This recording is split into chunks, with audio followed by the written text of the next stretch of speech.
दोस्तों, हमने आप लोगों को पहले ही बता दिया था कि अवार्ड अब मिलता नहीं है, बल्कि न सिंगिंग के लिए, न एक्टिंग के लिए, डांसिंग के लिए, बल्कि उसे अब खरीदा जाता है। ऐसा आज से 50 साल पहले से ही बॉलीवुड में होता आ रहा है।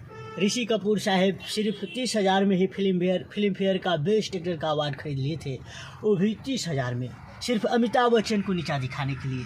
लेकिन दुनिया जानता है कि खेसारी लाल के आगे पवन सिंह नहीं तो नाच सकता है, नहीं एक्टिंग कर सकता है, सिर्फ गा सकता है। दुनिया जानता है कि हाँ, पवन सिंह गाता थोड़ा बहुत अच्छा है, लेकिन ना ही एक्टिंग ना ही डांसिंग।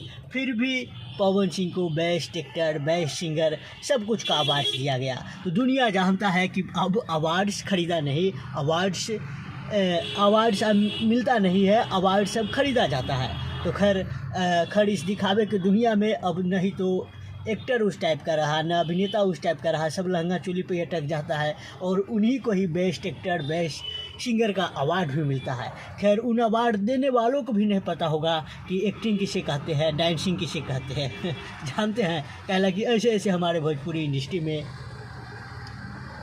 मतलब बैठ गए हैं उस पद पर जिस पद पर कोई किसी को और को होना चाहिए। खैर इस वीडियो में इतना ही। आपको क्या कहना है?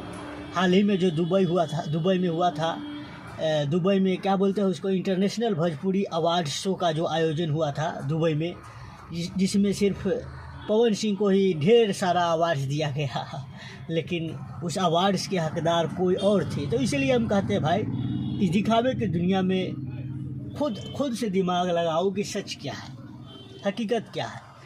क्योंकि यहाँ जो लोग, जिसके पास पैसा है, वो कुछ भी खरीद सकता है। ज़रा सोचिए, आज से 50 साल पहले जब 30,000 में अवार्ड्स ऋषि कपूर खरीद सकते हैं, तो पवन सिंह क्यों नहीं 25,000-30,000 में अवार्ड्स खरीद सकते हैं। फिर वो तो भोजपुरी के है, भोजपुरी के तो और छोटा फोटा में मिल जाता है, 10-15 हज़ार समझ लीजिए। खैर इस वीडियो में इतना ही। आपको क्या कहना है आप कमेंट में बताइए और इस वीडियो को शेयर कीजिए।